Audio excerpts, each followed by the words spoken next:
Maayong hapon, Negros. Ini ang Digicast Negros 10. Ang nagapanguna nga napulo ka mga balita sa isla sa Negros ang amon ni gadulong sa inyo. Update niyo kami via Facebook, YouTube, kag sa KCAT Channel 11. Kag subong mabatian naman kami live sa FM station nga 91.1 FMR Bacolod. Kagyari ng top 10 nga mga balita sa Negros, subong adlaw. Bacolod City agriculturist nagpatag nga wala sila naghingagaw pamakal sa farm equipment. Transition team sa Leonardia kag Benitez Administration nag-atubangay na. Attorney Pinky Mirano Ocampo, mangin Festival Director sa Mascara Festival 2022. Army kag NPA nag-enkwentruhan ay sa Banwasang Calatrava. Kag sa Good Vibes, mga lapit na lang madulot ng mga utan, gina-rescue para mapuslan pa kag mapahagan-hagan ang food waste. Inatanan sa Digicast Negros 10. Sa number 10,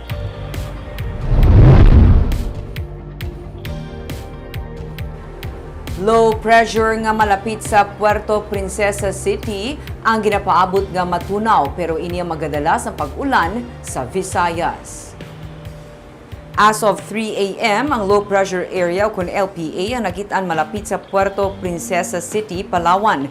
Naupod ini sa Intertropical Convergence Zone o kung ITCZ nga nag-apekto sa Palawan kag Mindanao. Ang Eastern Visayas, Palawan, lakip na ang Kalayaan Islands kag Occidental Mindoro maka-eksperyensya sang lapta-lapta nga pag-ulan nga may upod nga pagpanaghuob dala sang LPA o kung ITCZ. Ang iban nga bahin sang Visayas nga nagalakip man o kung naman sang Negros ang maka-eksperyensya man sa pag-ulan kag pagpanaguog. Alauna kaina nagpagwa sa nga rainfall warning ang pag-asa sa Northern kag Central Negros. Ang LPA ang ginapaabot sa pag-asa nga matunaw sa sulod sa nga 24 tubtub 48 oras kag hindi mag-develop sa isa ka bagyo.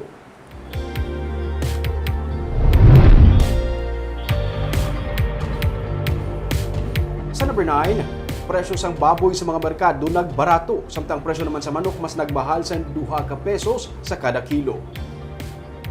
Sa June 20 monitoring report sa Provincial Veterinary Office, 1 peso and 86 centavos ang average nga ginbarato sa kada kilo sa baboy, samtang 2 pesos and 34 centavos naman ang average nga ginsaka sa kada kilo sa broiler.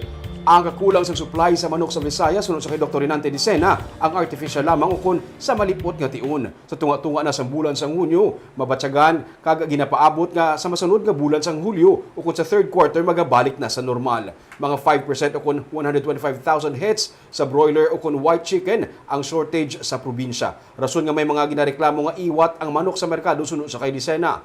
2.5 million ka mga manok ang makonsumo sa probinsya, ilakip na ang Bacolod sa peak season. Pero patag ni Dicena, nagakapunan naman sa kakulang sa supply gikan sa colored chicken o kung mga native nga mga manok. Ang pagbalik sa normal ang nagatulod man sa pagsaka sa demand. Nag-apekto naman sa supply sa manok ang pag-igo sang Bagyo Odette.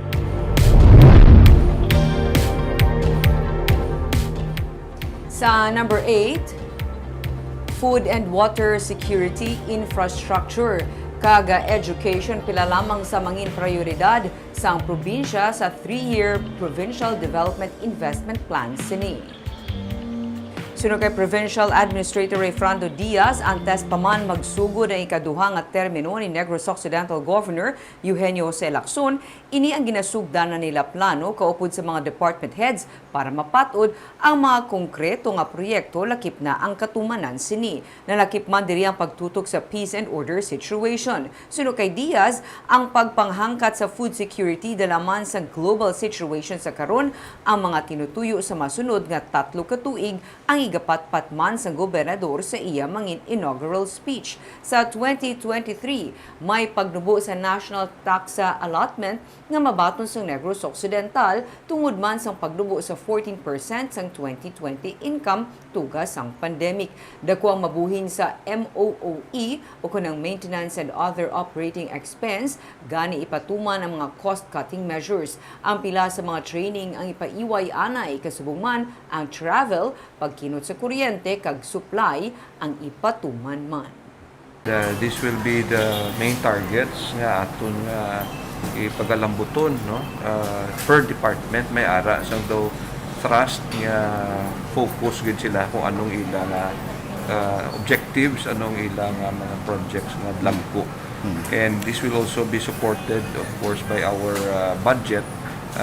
As early as now natagon ta na ang aton 3-year investment plan so that ang aton priorities, no, food security, water security, ang education, infrastructure, peace and order, and among others, no. Sa number 7,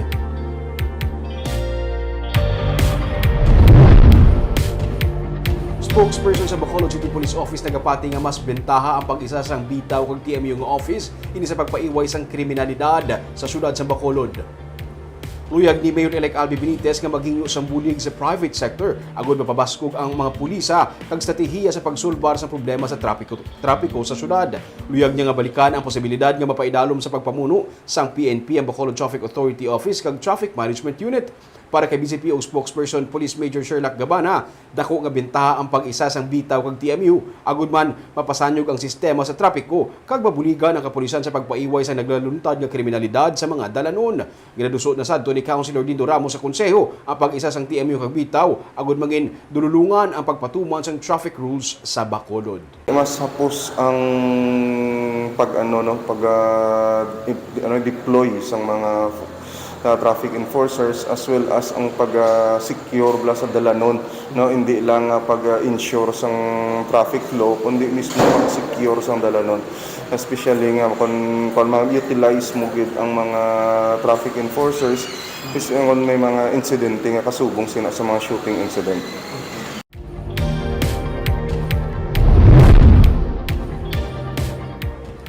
Sa number 6, gun for hire ginatutukan karon sa Bacolod City Police Office nga responsable sa natabo nga mga pagpaniro sa syudad. Hindi pa mapatod sa Bacolod City Police Office kung sino ang ginapatihan gun for hire nga ila karon ginatutukan sa mga kaso sang pagpaniro sa syudad. Pero ginsiling ni Police Major Sherlock Gabana, ang spokesperson sa BCPO, nga hindi ini konektado sa isa ka grupo sang sindikato. Sa siyam ka mga nagduntad nga shooting incident sa syudad, humalin sang Hunyo 1, suno sa iya 3 diri ang posible may kangtanan sa iligal nga droga. Kundiin mahimo responsable diri ang isa ka gun for hire. Magluwas sa pagpatuman sang intensified checkpoints, istrikto man nga igapatuman sang kapulisan ang Anti-Riding in Tandem Ordinance sa Bacolod. Ini sa tuyo man nga mapaiway ang pagluntad sang krimen. Mas hapos ang deploy sang mga traffic enforcers as well as ang pag-secure bla sa dalanon, no, hindi lang pag-ensure sang traffic flow kundi mismo pag-secure sang dalanon, especially nga kung ma-utilize mo gid ang mga traffic enforcers is kung may mga insidente nga kasubong sina sa mga shooting incident.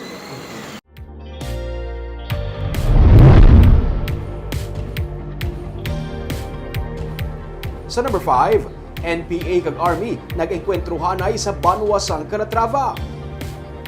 Matapos makabaton sa report nga may presensya sang NPA sa sitio Tinabyangan sa barangay Minapasok sa Banwa sang Calatrava, nagpatrolya ang Army sa lugar. May kapinsa na pulo ka mga katapo sang NPA ang nakaengkwentro sang tropa sang 79th Infantry Battalion sa area mga 6 kina sang aga. Naglawig sang 15 minutos ang binayluhan isang lupok sa tunga sang magtimbang nga bahin. Sunod sa commanding officer sang 79th IB nga si JJ Havines, wala sa may napilasan sa bahin sang Army kag wala man sa napatay sa bahin sang mga rebelde.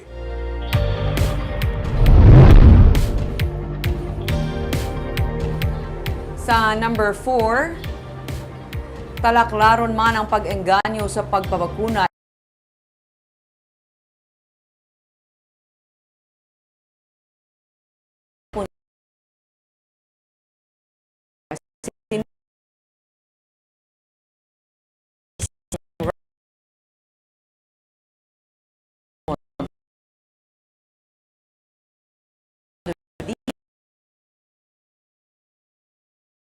ang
director sa Mascara Festival sa Bacolod sining nga tuig. Kahapon, nagsapo na sila ni Mayor-elect Albi Benitez para sa mga preparasyon para diri. Wala na gidetalya ni Ocampo ang mga matabo tubtub formal na makapungko sa pwesto bilang alkalde si Benitez. Para siya na mismo ang mag-aanunsyo sa mga plano niya sa Mascara Festival. Pero pasalig ni Ocampo nga mangin masadya ang kahiwatan sa Bacolod sining nga tuig. Duha ka tuig nga wala makaselebrar ang Bacolod sa Mascara bangod sang pandemic. Kaupod man sa meeting ang kilalang director nga si Rodney Ascalon kag si Ryan Saez nga among sa likod sang Love Dance Negros. Sa number 2,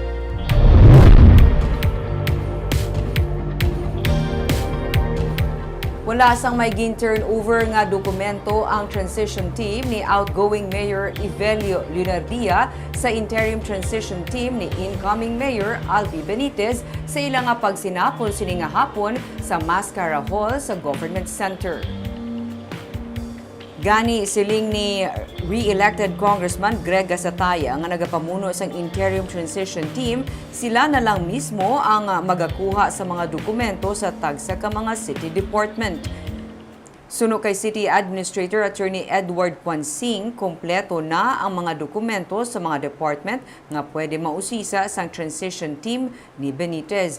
Pero para kay Anay Councilor Attorney Cesar Distrito, nagapakita lang nga nagapanago ang administrasyon sang outgoing Lunardia administration sa responsibilidad para kuntani sa masulhay nga turnover. Ginpahayag naman ni Joy Madayag, ang pamuno sa Department of the Interior and Local Government nga ang pagsinapol ang natigayon agud maistoryahan sang magtimba nga bahin ang mga guidelines sa natalana nga turnover ceremony sa Hunyo 30. Rather, no, na mag-provide man sang informations needed. No? So the intention lang of having those documents is number one, in compliance to the guidelines ng DILG.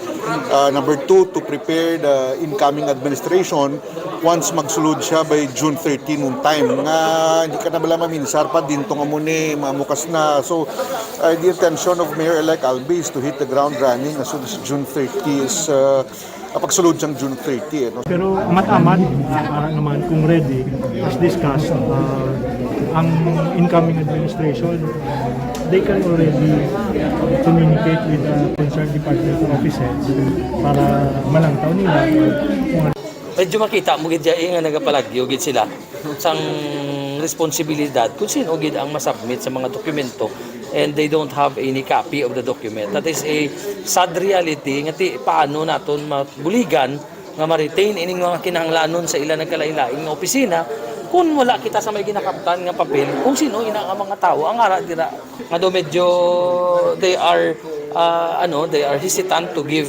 information to this committee, although generally they are cooperative, but insofar as the issue of casuals nang hindi kita kakuha sa insakto.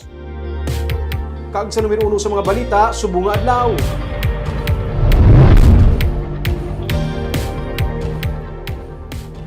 Pabuno sa Bacolod City Agriculture Office nagpaathag nga wala sila naghingagaw pamakal sa mga farm equipment na sa karon yara lang sa sulod sang ilang nga compound. May report si Nico Delfin. Wala pa makakasang plastic cover sang sininga rice harvester nga naka-standby lang upod sa pila pa ka mga farm equipment sa sulod sang compound sang City Agriculture sa Barangay Alihis. Ginsiling ni Attorney Goldwyn Nifras, pamuno sang City Agriculture Office, nga ini ang mga ginhatag nga farm equipment sang Department of Agriculture agud mapasanyog man ang pagpanguma sa mga farmer beneficiaries sa syudad sang nagpeak ang pandemic sang tuig 2020. Wala man kinabutang sa documents yung received namon kung pilang cost. Pero they all came from PhilMec. So we did not spend a single centavo on that. But if we utilize it, if the right group of people, farmers, can use it, then it will surely benefit them. Ginklaro ni Nifras nga wala sang may gingasto diri ang syudad, taliwas sa ginakabig malisyoso nga alegasyon sa social media. But this is all erroneous. It all came out of ignorance or even malice. These equipments we received from the national government, from DA.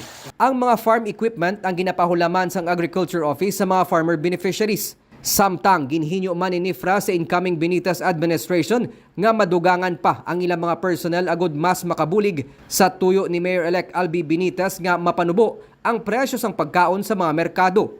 Damlag pa, nagsapol na sa ila si Mayor-elect Benitez kag ginhambalan sila nga bangod gamay man lang ang agricultural land sa Bacolod, nagakaangay nga tutukan na lang sang ila opisina ang pagpanubo sa bilis sa mga pagkaon. Plano sang Office of the City Agriculture nga buligan na masobra 2,000 ka mga farmer kag fisher folk beneficiaries nga mapasanyog ang ila kita sa ani kag pagpangisda. I hope that there can be additional personnel who are capable of helping us come up with that plan, even if initial, but a reasonable plan, of course subject for modifications. Plano man ni Fras nga magtukod sang demo farm extension sa sulod sang compound sang boys home sa Barangay Alangilan. Nico Delfin para sa DGCast Negros.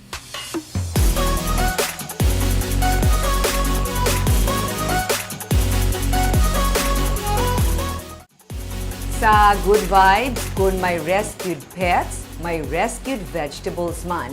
Inya ginhimo sang isa ka grupo nga antes pa man magkaladunot kag ipilak ang utan sa merkado, ila ini gina-rescue agud to mapuslan pa. May report si Romeo Subaldo. Ang kada dalagko nga suppliers ang utan sa Libertad Market nagakadunutan sang 1 ka tonelada nga mga produkto sa kada bulan. Sa peak sang pandemic, binukid-bukid ang nagakadunot nga utan sa guwa sang merkado. Ini nagduso sa grupo nga Youth Empowering Youth Initiative o kunyay nga ginatapuan sang young student leaders nga pangitaan sang paagi nga babuhinan ang food waste sa syudad. Sunod sa Executive Director sang yay nga si Colleen Awit, ginpangitaan nila sang oportunidad ang amo nga problema. Sang pandemic, sang 2020, usually galabay kita sa Libertad Market, makakita kita da sang mountain gidya of food waste, no? Kada adlaw gid na siya, and mas naglala pagid siya during the pandemic kay tiiwat ang Baklanay because of lockdowns, community quarantines. Pinaagi sa Angat Buhay Young Social Entrepreneurs Program sang Office of the Vice President, natagaan sila sang grant nga masuguran ang Sagup Negros. May mga partner sila nga mga vegetable vendors sa Libertad Public Market kung saan kolektahon sang volunteers sang yay ang mga lapit na lang madunot nga mga utan pero pwede pa makaon. Ila ini nga lutuon bilang sudan kag ibaligya sa karinderya sang Sagup Negros sa Sharina Heights Subdivision sa Barangay Takuling sa Bacolod City. Kada katapusan sa bulan, bayaran nila ang manugutan kung pila ang ideklarar nga presyo sa manugutan nga ilang nga nakuha. Ginavaluehan ni siya, ginakilo ni siya kung pila ang amon gaka-collect. Actually, amon volunteers subong naga-collect to, duwa sila. And then, gaan man na nila monetary value. Sila na as vendors ang bahala maghatag. Kaya sila na ang kabisado sa ilang balikya. And then by the end of the month, i-total na siya and then ibalik na namon ang total amount kung pilagin man na siya. Kag ang nagaluto sang sudan, isa ka ani tag-iya sang karinderya nga si Adora Alisbo, pero nawad-an sa negosyo bangod sang pandemic. Para kay Tita Bing, dako na ini nga bulig sa iya, bisan paano naga-income man siya kag ginaswelduhan siya sa grupo.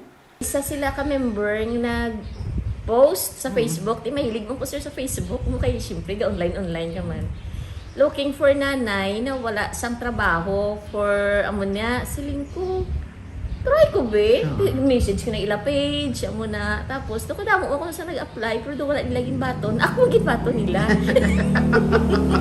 Nakita nila akong profile, na may mga baligya ko, may mga food pack ko, sir mo na. Ang ilaman nga mga student volunteers amo nagaserve sa pagkaon, kag nagakuha sa mga utan sa merkado. Kag wala sila nagagamit sang single-use plastic, metal straw nga nagamit sa ilang mga ilimnon, kag nagagamit sila sa mga balunan para sa food delivery. Luyag nila nga masuguran ang ini nga model sa karinderya para mapahagan-hagan ng food waste sa merkado. Kag subong, may duha na ka mga organisasyon nga interesado nga i-adopt ang ini nga sistema sang Sagup Negros. Imagine na ba mag-isa lang ka managbaligya 1 ton of vegetable nga nagakadunot isa ka bulan, kaya ko kanugon katama. Sayang Ming, no? Pero kanami isang ilang nga idea Concept, nga wala labot nga hindi mag-go to waste ang pagkaon, ang utan, nabuligan man ang negosyante. Kasi syempre, kung hindi mo ma-dispose, may losses man sa part sa negosyante. May pera pa sa basura. Kagabi ito mga balita sa Negros, subungad lao. Kay man sa panahon karon importante nga may ihibalo ka sa nagakatapo sa imo nga palibot. Dapat balanse ng eksakto mga impormasyon. Parahan kami nga magapangalagad sa Negrosanon. Ako si Barbara Mijares. Tugtog sa buwas, ako naman si Romeo Subaldo, mayong hapon.